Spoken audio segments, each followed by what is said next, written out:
então, né? Vamos para o tema da live em si. Deixa eu só fazer uma coisa aqui antes. Só deixar a capa aqui para eu ver o momento que eu preciso cortar depois quando eu for colocar no canal. Pronto. Então vamos lá para a live agora de droga vasoativa. E a primeira coisa que eu preciso trazer para vocês é o conceito, né, do que são as drogas vasoativas.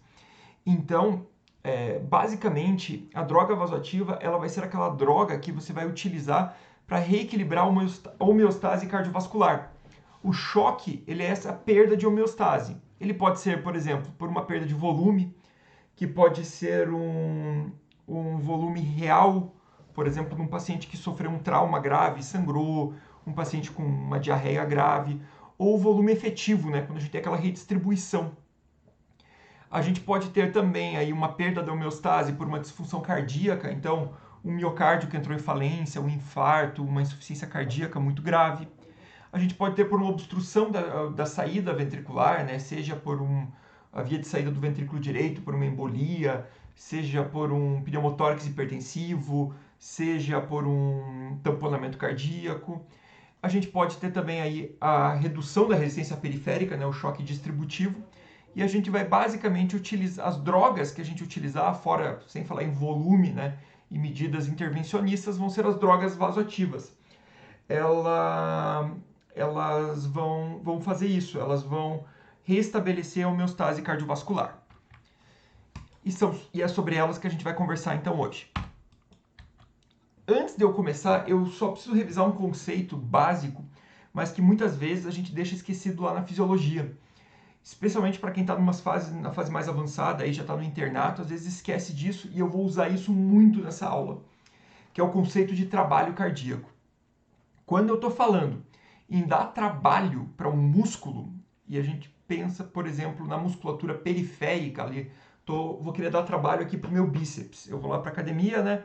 Eu faço exercício, meu bíceps começa a ter uma carga de trabalho, ele começa a hipertrofiar, ele gasta energia. O coração, ele é como qualquer músculo, só que ele é um músculo oco. Então tem duas formas de eu fazer esse coração trabalhar mais, dar uma carga de trabalho maior. Eu posso fazer isso por meio de um aumento de pré-carga, que seria fazer ele bombear mais volume. Se esse coração precisa bombear um volume maior, ele vai ter um gasto de trabalho, uma carga de trabalho maior. Se eu colocar uma resistência na saída desse coração, ele vai ter que bombear contra uma resistência, ele também vai ter que fazer um trabalho maior. Então, sempre que eu estiver aumentando o trabalho cardíaco por meio do que ele precisa bombear, eu estou falando de pré-carga. Sempre que eu aumentar a carga de trabalho do coração, falando da resistência contra a qual ele precisa bombear, eu vou falar de pós-carga, tá, gente? Só para a gente trabalhar isso aqui bem certinho. Bom, falando dos choques em si, também essa revisão, a gente vai ter daí aqui uma característica para cada choque. E isso aqui é bem importante porque eu vou voltar nesse slide, lá no último slide da aula. Eu vou falar justamente sobre, a partir disso, como que a gente vai associar a droga vasoativa e tratar o nosso paciente. Então, por exemplo, se eu tiver aqui um choque hemorrágico com perda lá do intravascular, o que vai acontecer? Aqui o CO é o cardiac output, né? O débito cardíaco. A bomba cardíaca vai entrar em falência, porque não tem volume. A pré-carga vai abaixar, porque não tem volume. Como resposta para tentar manter a pressão, ele vai fazer uma vasoconstricção, aumentando a pós-carga, né? E a saturação de O2 vai cair, depois a gente vai falar aqui da perfusão. No caso do choque cardiogênico, o que vai acontecer? O ventrículo não bate direito, né? Ele está mais fraco, então começa a acumular volume dentro dele. Então a pré-carga aumenta, a bomba entra em falência, né? Porque não consegue bater. E a pós-carga aumenta também pela resposta adrenérgica e pela vasoconstrição que ela faz. Quando eu falo no choque distributivo, o que vai acontecer com a pré-carga? Ela pode não ser afetada ou reduzir, né? Ele vai estar todo vasodilatado, esse paciente, então ela pode até reduzir, já que eu vou reter mais sangue no território venoso. O débito cardíaco ele pode aumentar, né? Então o coração pode tentar compensar essa vasodilatação por meio de um trabalho cardíaco maior. E a pós-carga, ela cai um monte, né? Porque o paciente está todo vasodilatado. Ele não consegue ter pressão, porque a periferia está toda vasodilatada. E o obstrutivo, isso pode variar de acordo com o que estiver obstruindo. Bom, então vamos ver como é que a gente vai atuar nisso aqui. Quando eu quiser atuar no sistema adrenérgico, as drogas vasoativas que a gente fala são as catecolaminas, né? E para isso eu preciso lembrar de dois receptores principalmente, né? Os receptores alfa-1 principalmente, que determinam a vasoconstricção, né? Então, quando eu quiser fechar vaso, eu vou utilizar receptor alfa. E o receptor beta, que ele vai fazer lá o inotropismo, né? Ele vai aumentar a contratilidade cardíaca. Então, eu vou ter essas duas condições aqui. Existe também o receptor beta 2, que faz vasodilatação, mas a gente vai falar com ele lá um pouquinho mais para frente. Basicamente, nesse momento, quero fazer a bomba trabalhar, vou usar uma droga vasoativa que atua em beta. Quero fazer vasoconstricção, vou usar uma droga vasoativa que atue em alfa. Existem outras drogas, como a fenilefrina, mas eu vou falar das drogas que são nossas do dia a dia, tá bom, gente? E eu vou deixar doses lá para o final, para quem quiser, para não atrapalhar aqui o andamento, a não ser quando ela seja essencial. Talvez a droga do nosso dia a dia que a gente mais utilize, que seja alfa, seja a norepinefrina. Ela é uma droga muito alfa-1. Então ela é uma droga que faz muita vasoconstrição. Então ela é uma droga que aumenta muito a pós-carga. Tá? Ela tem também uma pequena atuação no receptor beta 2 coronariano, então ela acaba melhorando um pouquinho ali a perfusão coronariana, melhorando um pouco a contratilidade.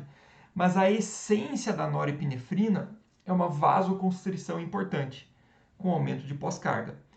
Veja que você já começa a pensar, se você colocar todos aqueles choques lá na tua cabeça, qual será que faz mais sentido você usar a norepinefrina, já que ela é uma potente vasoconstritora? No choque distributivo, né? Já que o choque distributivo ele é um choque com muita vasodilatação. A base do choque distributivo, se eu falei obstrutivo, desculpe, eu falei. No choque distributivo, a principal causa é a vasodilatação. Então é muito interessante, né, eu fazer vasoconstricção. Já a dobutamina, eu estou no extremo oposto. Né? Quando eu falo que a nora é a mais vasoconstrictora, a dobuta é aquela beta, aquela inotropismo, aquela que vai atuar na bomba. E ela até pode fazer um pouquinho de vasodilatação. Então, eu quero atuar em receptor alfa, fazendo vasoconstricção para melhorar a perfusão, nora. Quero atuar em receptor beta para melhorar a contratilidade, dobuta, sabendo que ela vai fazer um pouquinho de vasodilatação. Tá bom, gente?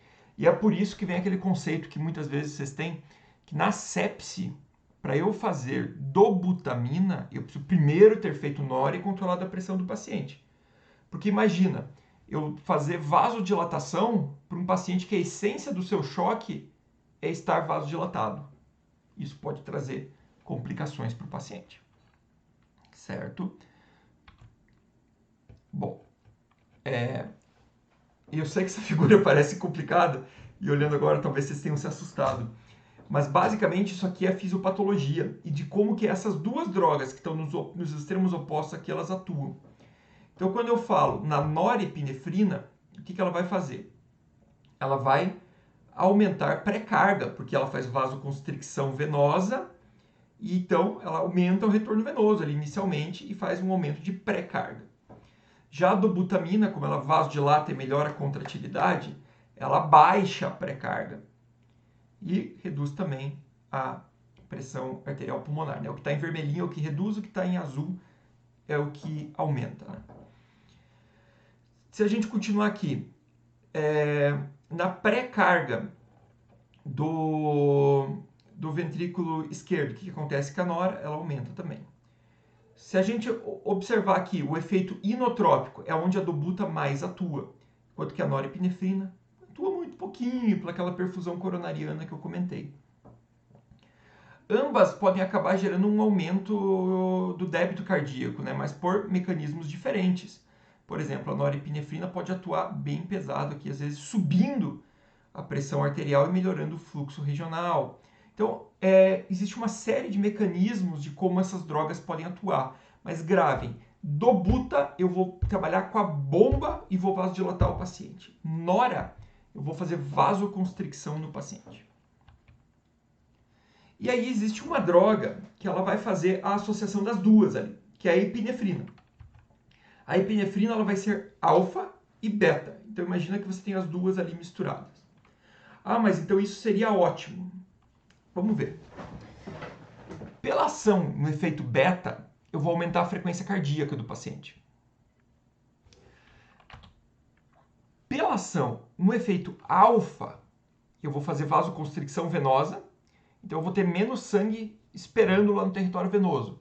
Vou ter mais sangue voltando para o coração. Eu vou fazer vasoconstricção lá periférica. Então eu vou aumentar a pré-carga pela venoconstricção e eu vou aumentar a pós-carga ali pela vasoconstricção da periferia, das arteríolas, né? Então eu vou aumentar bastante isso. Então imagina agora, meu coração está mais acelerado, tendo que bombear um volume maior contra uma resistência maior. E ainda eu vou lá e coloco mais beta nele. Faço o coração contrair mais forte ainda. Então, olha o que eu estou fazendo com esse coração quando eu dou uma epinefrina. Faço ele trabalhar contra cargas maiores, mais rápido e mais forte. O que isso faz? Isso é o extremo do aumento do consumo miocárdico de oxigênio.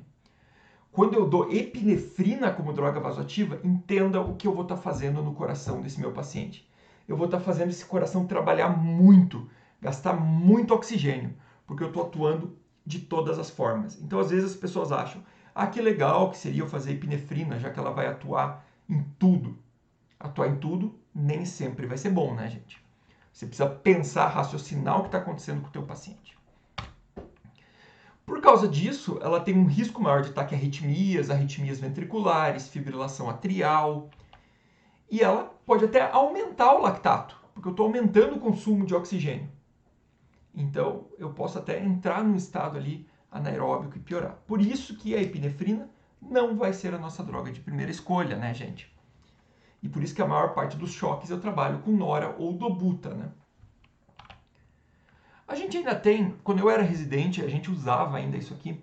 Hoje, cada vez mais vem caindo, tá? Que é a dopamina. A dopamina, ela é uma catecolamina estranha, tá? Porque enquanto eu tenho a nora, que é mais alfa, um pouquinho beta, a dobuta, que é bem beta, a adrena, que é os dois, a dopa, ela não tem uma personalidade própria, tá? Numa dose de 5 a 10 micrograma quilo minuto, ela tem ação beta, parecida com a dobuta. Em doses maiores do que 10 micrograma quilo minuto, ela tem uma ação alfa, parecida com a nora. Lógico que isso aqui não é assim, né? Tava 9.9, ela é beta. A partir do momento que virou 10.1, ela virou alfa. Não, isso é uma constante, né? Ela vai perdendo ação beta e ganhando ação alfa. Então ela pode mudar o tipo de ação de acordo com a dose que você está. No passado, vocês ainda podem ouvir algumas pessoas comentarem a respeito disso. Existia uma coisa chamada efeito DOPA, que é nessa dose pequenininha aqui, porque ela melhorava a diurese do paciente e acreditava-se que ela fosse nefroprotetora nessa dose. A gente vai ver que isso não é real, tá? A gente já vai ver isso. Opa. Justamente por essa razão, e se você lembrar, a DOPA ela é um neurotransmissor natural, né?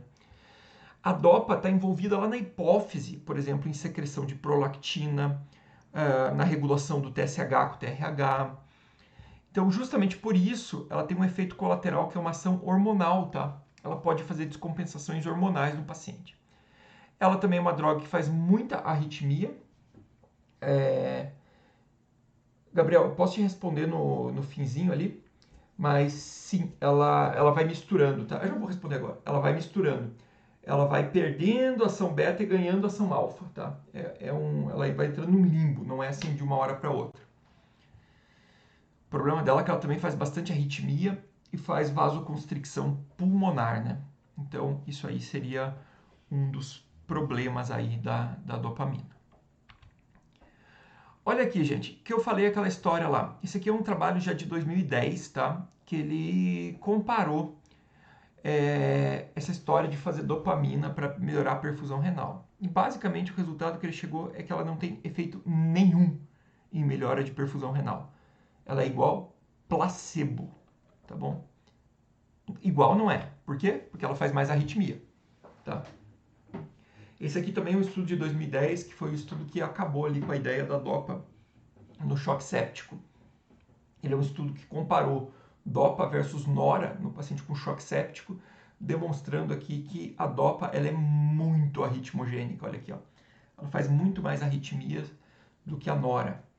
Então, se eu estou falando em choque séptico, eu estou falando em um paciente vasodilatado. Então, eu vou usar uma droga que seja muito vasoconstrictora e que não tenha tanto efeito colateral. Por isso que eu opto pela nora e hoje não há dúvidas que a nora é a primeira escolha no choque distributivo, especialmente o choque séptico. No fim eu vou revisar isso aqui tudo. Em resumo, gente, se a gente pegasse aqui o extremo das drogas, tá? O extremo que a gente possa ter. O que a gente vai ver aqui? A gente vai ver que as drogas mais alfas do nosso dia a dia, quem que são? É a noradrenalina. A fenilefrina, como eu falei, a gente praticamente não usa como droga vasoativa. Isso aqui, anestésio usa um pouquinho em centro cirúrgico, que é o Efortil, né? Se eu não me engano. Não tenho certeza. Se alguém, qualquer coisa, me corrige aí. Mas a noradrenalina, ela vai ser a mais alfa do nosso dia a dia. E a do buta, como eu falei, ela vai ser aqui, ó, essencialmente beta. Apesar da nora ter aquele pequeno efeito beta coronariano lá que eu falei. Já a adrena equilibra os dois e a dopa, ela entra nessa situação que eu falei ali, né? Que ela tem uma coisa muito variável ali nas doses do que ela faz, né? Sendo que essa dose aqui, apesar de ela fazer diurese, ela não melhora a perfusão renal. Então, basicamente, a gente tem isso aqui, né? Quanto mais para cá tá, mais efeito na pressão arterial ela tem a droga e mais alfa ela é. E quanto mais para cá, mais beta ela é, né? Sendo que geralmente a gente trabalha aqui, né? Nessa faixa aqui, da nora a do buta, o que a gente usa geralmente aí no dia a dia, o que tem nos hospitais. Então, extremo alfa, extremo beta.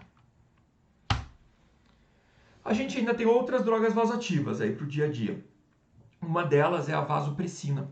A vasopressina ela faz vasoconstricção também, mas não atuando em receptor alfa. Ela vai fazer vasoconstrição atuando no receptor V1, que é um receptor da própria vasopressina. Então ela faz uma baita vasoconstricção.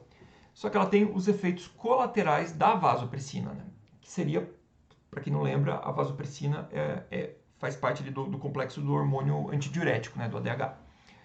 Então ela pode reduzir diurese do paciente como um efeito natural da vasopressina. Lembrem que o DDAVP, né, que é o hormônio antidiurético feito intranasal, ele tem a capacidade de aumentar a agregabilidade plaquetária, né? Tem paciente urêmico lá a gente usa. Então, existe, não é uma contraindicação formal, mas existe uma restrição do uso de vasopressina em pacientes que estão em estado pró-coagulativo, tá? Pró-coagulante. Tem dados que ela pode fazer contração uterina, então tomar cuidado em gestante também, né? E aqui um dado importante, a vasopressina, você tem muito receptor V1 no leito esplâncnico, tá? Então, em doses muito, muito altas ali de vasopressina, você pode fazer isquemia mesentérica por vasoconstrição mesentérica. Então, por isso que a gente evita chegar em doses mais altas e a vasopressina acaba sendo uma droga ali de segunda linha. Quando você já tentou a nora e não está tendo sucesso com o uso da nora, para fazer uma vasoconstrição efetiva, você acaba associando a vaso para potencializar atuando via outro receptor. A gente tem também o milrinone, que daí ele é um inotrópico alternativo, tá? Ele é um inibidor de fosfodiesterase e ele acaba atuando bem parecido com a do butamina. Então ele faz vasodilatação pulmonar, só que ele faz um pouquinho mais de vasodilatação sistêmica também, né? Então ele tem um pouco mais aquele efeito hipotensor. E ele é bem indicado nos pacientes beta-bloqueados. Calma, só para vocês entenderem o porquê. De volta aqui uma figura esquemática lá de livro, né? Isso aqui é o receptor beta, tá, gente? O que o receptor beta faz? O receptor beta, quando ele é ativado, ele vai ativar uma proteína G, que ela dispara, a biocell aqui, resgatando isso aqui. Ela começa a produção do AMP cíclico. Tá? Então, o receptor beta recebeu lá a epinefrina, aqui no exemplo, por exemplo, ela desce, vai lá, ativa o AMP cíclico. O que o AMP cíclico faz de modo indireto? Ele faz o aumento da contração cardíaca. Tá? Então, é o AMP cíclico que faz isso. Quando eu dou dobuta, eu atuo aqui, ó, pau, começa a ligar aqui, né? Começa a aumentar a produção de AMP cíclico, muito AMP cíclico, contração e velocidade começam a aumentar. Só que quem degrada esse AMP cíclico são as fosfodiesterases. No caso do coração e em alguns vasos periféricos, quem degrada é a fosfodiesterase 3. A milrinone, ela é um inibidor da fosfodiesterase 3. Então, quando eu atuo aqui bloqueando ela, eu aumento o AMP cíclico. Então, na verdade, eu estou fazendo praticamente a mesma coisa que a dobuta. Só que na dobuta, eu estou atuando de fora para dentro aqui, para aumentar o AMP cíclico. Quando eu faço milrinone, eu atuo de dentro para fora, né? Eu faço parar de degradar o AMP cíclico para ele aumentar e melhorar a contratilidade. Por isso que a milrinone ela é muito interessante naquele paciente que está usando beta-bloqueador, lá por uma insuficiência cardíaca, por exemplo, está beta-bloqueado e ele chega lá descompensado. E você precisa colocar um inotrópico, porque o receptor vai estar bloqueado aqui, né? Sei lá, pelo bisoprolol, pelo metoprolol, pelo carvedilol. Então, se eu der dobutamina, eu já vou estar com beta-bloqueador e vou estar colocando um beta-agonista em cima e eles vão começar a fazer competição. Quando eu faço a milrinone, esse problema não tem, tá? Então, eu tenho uma ação melhor nesses pacientes do que quando eu coloco dobuta. Beleza? E outro inotrópico que a gente tem, só que esse aqui é um problema, porque eu usei ele uma ou duas vezes, assim, eu lembro que no SUS a gente praticamente não tem, e eu acabei usando em hospitais privados. Ele é um sensibilizador de cálcio, tá? Então ele também é um inotrópico, só que a grande vantagem dele é que ele tem pouco consumo de O2. Teve um trial prévio ao Survive que mostrou que ele era parecido com a dobutamina. Então, como ele é muito mais caro do que a dobuta e similar, por isso que pouca gente usa. Mas ele seria bem legal, porque teoricamente ele faz ele tem um menor efeito no consumo de O2. Porque como é que ele atua? Se você lembrar, a contração muscular cardíaca, ela se dá com o cálcio ligando na troponina C, né? Para lá desencadear todo o processo do encontro lá da actina com a miosina e iniciar a contração. O que o levosimendan faz, ele aumenta a afinidade aqui, ele liga aqui sensibilizando essa afinidade da troponina C com o cálcio, né? Então ele acaba atuando aqui, e ele atua também aqui nos canais, enfim, ele torna mais fácil essa relação com o cálcio. Então ele atua bem lá no mecanismo celular, só que tem um inconveniente do custo, ele é bem caro mesmo. Aqui, gente, eu vou trazer para vocês outros efeitos ainda que as drogas vasoativas têm, tá?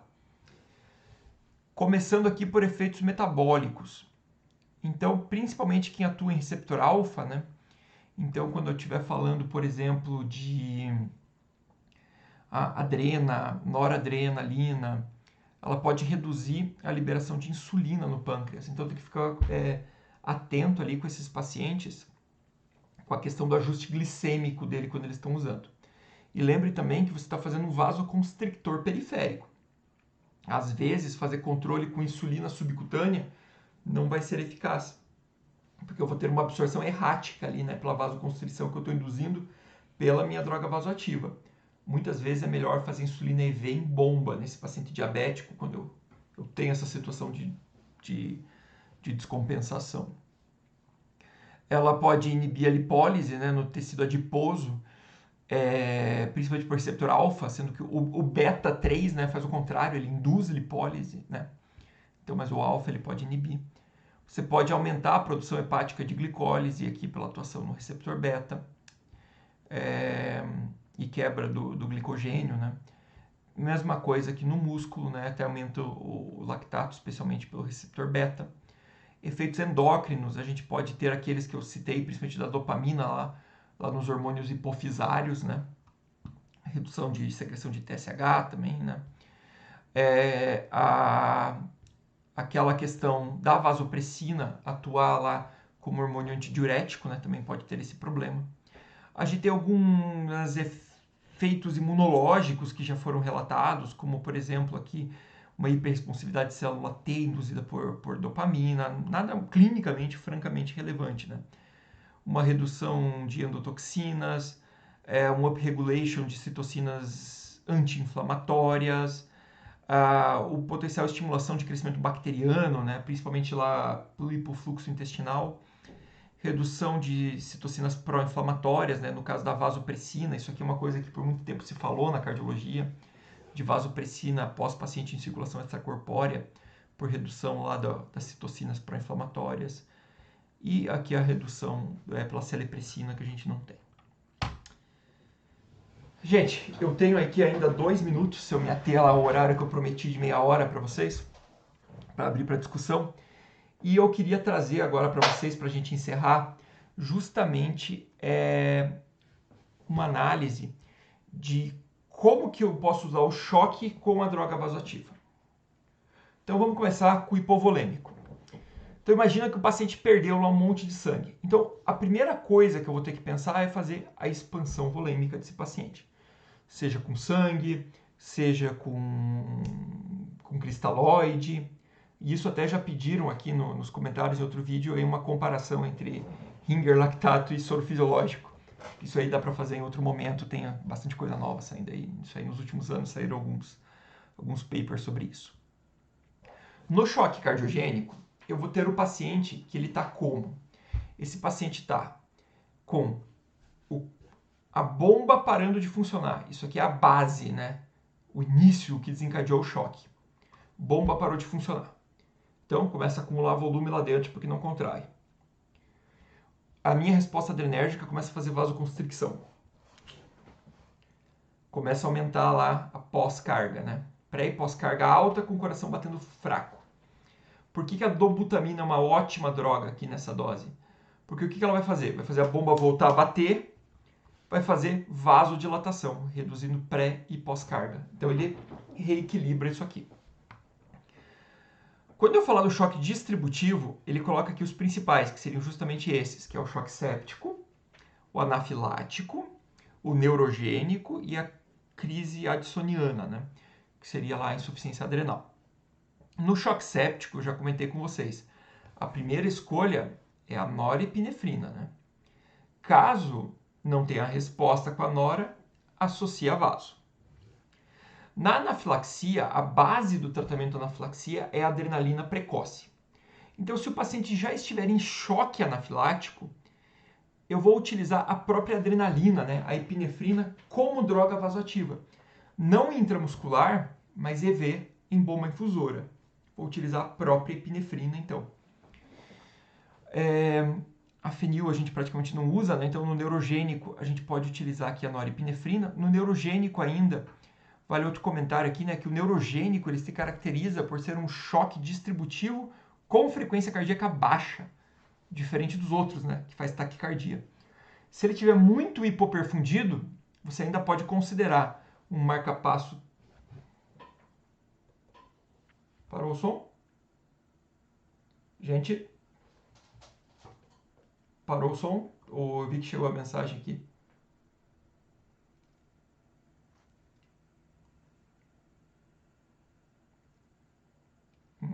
Minuto.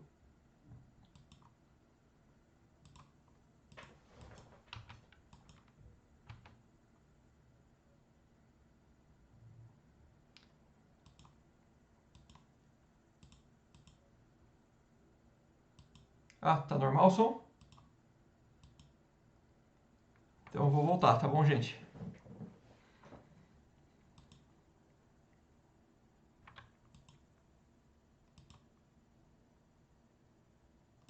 Vamos voltar lá então. Apareceu uma mensagem do Luiz ali. Vamos lá então. Depois eu corto isso. Então, onde que eu estava? Estava no distributivo, né? Então, no choque distributivo, quando ele é neurogênico, o paciente está muito bradicárdico, você poderia colocar um marcapasso transcutâneo para melhorar a frequência cardíaca dele. e utilizar uma norepinefrina para fazer a vasoconstricção, né? Melhorando o débito. Quando você não tiver isso, às vezes não tem marca-passo transcutâneo no local que você está, uma opção seria você utilizar a dopamina ou a epinefrina justamente por causa daqueles efeitos que ela tem pró-arrítmico, né? Que acelerariam a frequência cardíaca. Então você já trataria duas coisas, é uma coisa que você pode utilizar para fazer. Isso aí chega com delay aqui para mim, beleza, Leandro? Bom, e o choque obstrutivo? O choque obstrutivo a gente precisa entender que não tem droga vasoativa que eu faça que eu vou resolver o choque obstrutivo. Porque imagina o seguinte, eu estou ali com o meu ventrículo direito com um êmbolo entupindo a via de saída dele. Não adianta eu fazer vasoconstricção, não adianta eu fazer o coração trabalhar mais e gastar mais O2. A única coisa que eu posso fazer nesse caso é desobstruir. Então por isso que a gente coloca daí aqui, por exemplo, um alteplase para esse paciente, um tenecteplase, né, que são os trombolíticos. Então, na embolia pulmonar, o que é o tratamento do choque obstrutivo? Trombolítico. No tamponamento cardíaco, o que é o tratamento? Desobstruir com pericardicentese. E no pneumotórax hipertensivo vai fazer o quê? É fazer a tórax-centese de alívio e depois a drenagem de tórax. Tá? Então, opa, pulou aqui. Eu tinha uma última dose, eu tinha um último slide que era justamente as doses das drogas, tá? Mas eu passo elas para vocês agora e deixo depois escrito aqui nos comentários. Gente, em resumo, é isso que vocês precisam saber de droga vasoativa para o dia a dia de vocês. Olhei o meu paciente, por que ele está chocando? Está vasodilatado? Acho que é uma sepse, vou para nora. Acho que é a bomba que está falhando, vou para dobuta. Lembra como que você está atuando, tenta visualizar o teu paciente, a fisiopatologia dele, para você conseguir adaptar ali qual vai ser a droga vasoativa de escolha. Certo, gente? Então, estamos aqui no horário, meia hora certinho.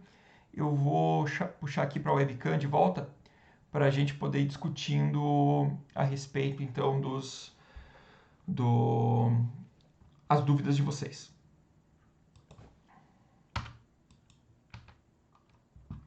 Vamos lá, então, gente.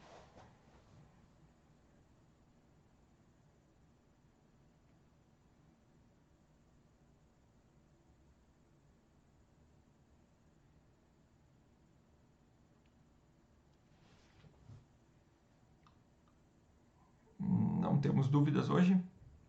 Bom, gente, então ó, tem 73 espectadores aqui, só tem 59 gostei. Vamos lá, aumenta aí. Rodrigo, muito boa a tua pergunta.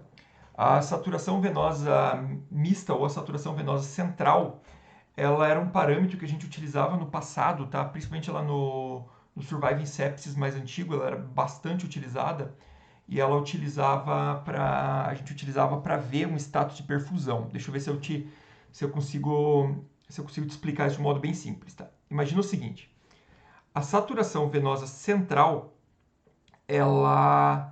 ou a mista, ela é o resultado que você tem da saturação arterial menos o que foi ofertado, o que foi extraído de O2, concorda? Então, assim, se eu já normalizei a pressão do paciente, se eu estou com uma saturação de O2 boa e ele ainda está com uma saturação venosa mista ruim, o que isso quer dizer para mim? Que eu controlei todos os fatores e só tem duas coisas que podem estar faltando ainda. Ou a perfusão está ruim, ou o meu sangue está com pouca hemácia para fazer a perfusão periférica. Então, eu posso pegar esse paciente e colocar e transfundir ele se ele tiver um HB baixo. Só que se o HB dele já estiver bom, eu deduzo que esse paciente está com a bomba em estado de falência, né? Em decorrência da sepse. E daí seria nesse contexto que eu uso a saturação venosa mista para definir o uso da dobuta, tá, Rodrigo? Hoje, no último Surviving Sepsis, ele utiliza até o próprio clearance de lactato para fazer isso, tá? E a gente vê que em UTIs não tem sido mais utilizado tanto a saturação venosa mista, porque você funciona num acesso central, precisa coletar lá é uma gasometria, né, do acesso central do paciente lá do átrio direito. Então, hoje a gente utiliza o clearance de lactato, porque um lactato alto, com tudo controlado, ele dá uma resposta parecida, beleza? Se entendeu, só responde aqui, ok, beleza? Vicky, o objetivo da aula, mas poderia comentar um pouco sobre o balão intraórtico de não tá. O balão intraórtico, ele é uma ótima ponte para quando a gente não consegue utilizar outra estratégia para subir a pressão, né? Então, por exemplo, imagina um paciente lá que ele fez uma, uma ruptura de mitral, por exemplo. Não adianta eu ficar colocando dobuta para ele ou outras coisas. Eu preciso melhorar o débito, né? Então, uma forma que eu consigo utilizar como ponte, por exemplo, até a cirurgia, pode ser o balão. Então, em choques cardiogênicos mais refratários, eu posso utilizar esses devices, tá? Que hoje não é só o balão, né? A gente tem outros devices aí. Impella, tem o HeartMate, a gente tem outros aí.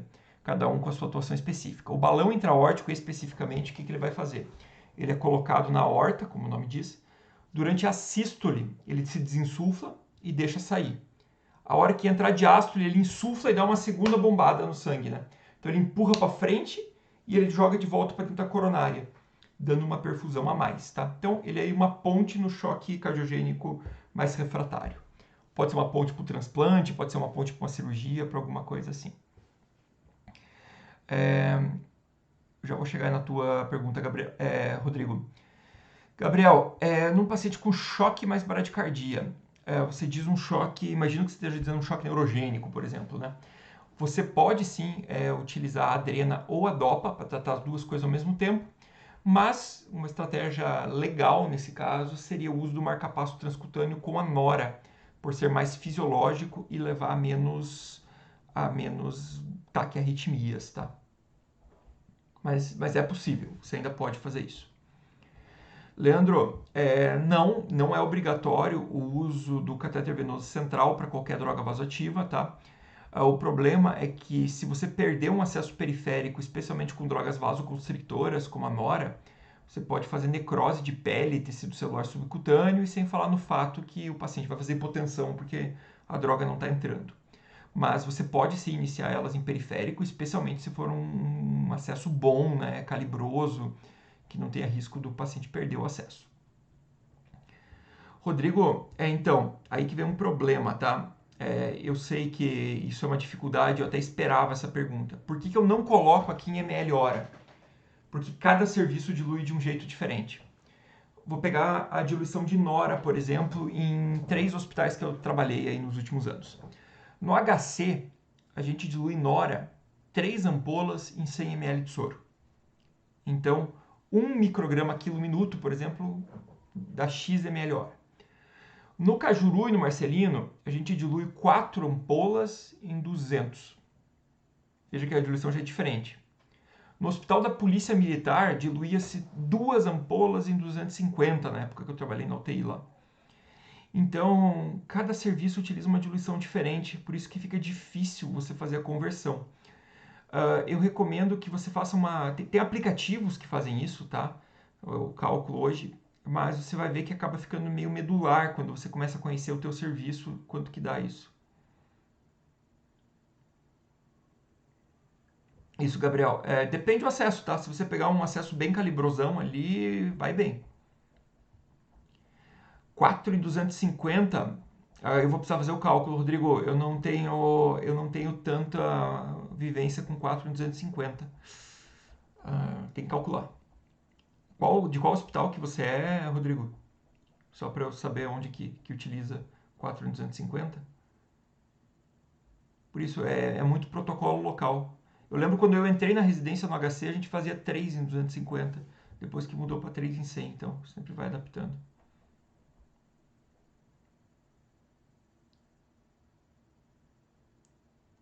4 em 250, lá onde você fazia, Gabriel? Então o Gabriel colocou a resposta ali para você. Opa, obrigado, Rafael. O Gabriel colocou a resposta ali para você, tá? Quanto que é a diluição de nora? Ah, lá no São Brás, né? Não sabia que usavam assim. Bom, tá colocado ali do Gabriel.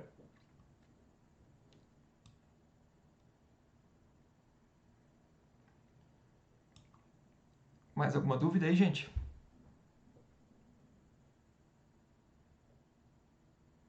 Num paciente possivelmente séptico e chocado, podemos começar na hora junto com o volume. Thales, é o protocolo que o Rivers criou, que foi quem mudou a conduta na sepse? Não. Porque o que ele colocou primeiro? Como você tem um aumento pela vasodilatação, seria melhor primeiro você corrigir o intravascular efetivo do paciente. Então a ideia seria justamente essa, você fazer primeiro a reposição volêmica para garantir que o tanque está cheio e na sequência você utilizar, tá? Sim, e isso que você colocou também, usualmente a gente cita como 65, mas sim, os pacientes que têm já uma hipertensão maior, às vezes eles têm uma resistência vascular adaptada e eles precisam de uma PAM um pouco mais alta. Então, primeiro o volume, depois nora, tá, Thales? Depois que foi refratário, né, não coube mais volume no paciente ou já fez o volume todo. Biglia, sim, se você pesar a mão na dobuta, vai hipoperfundir mais, porque você não está ofertando O2 e você vai estar aumentando e você aumenta assim a mortalidade desse paciente, tá?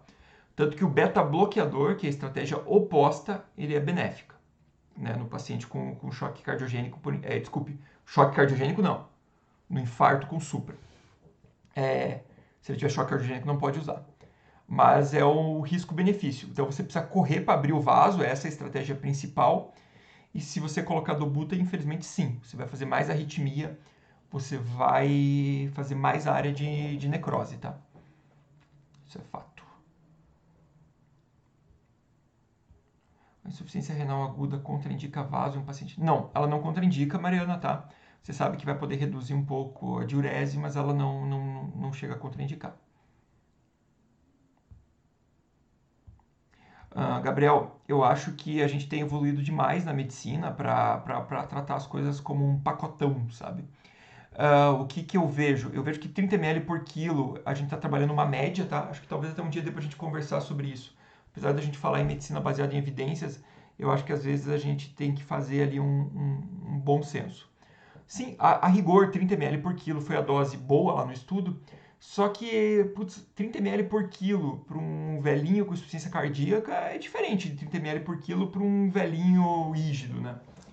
Então, eu gosto de protocolos de reposição volêmica guiada por cava, tá? Particularmente é o que eu faço. Vou fazendo resposta volêmica guiada por ultrassom à beira de leito, analisando cava e tentando chegar no 30 ml por quilo, mas se perder a sensibilidade de cava antes, eu paro. Então, tem sido o meu critério tem sido o uso de cava para isso.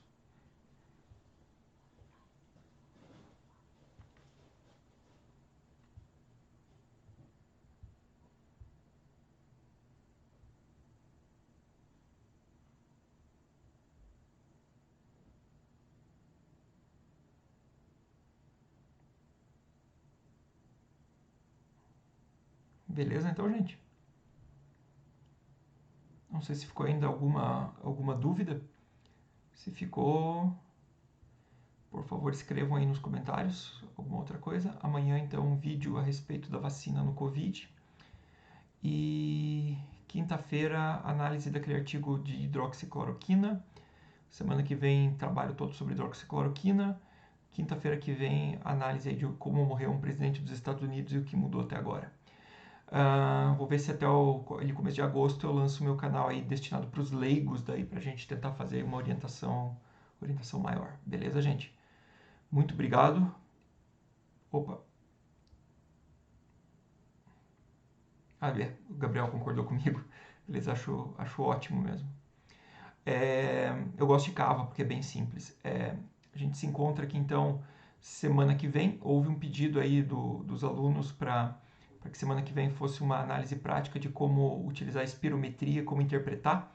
Então eu convidei aqui a doutora Rebeca, ela vai entrar com a gente aqui para pneumologista para dar aí dicas para vocês a respeito aí de espirometria, como fazer um manejo aí. Beleza, gente? Muito obrigado então e até a próxima.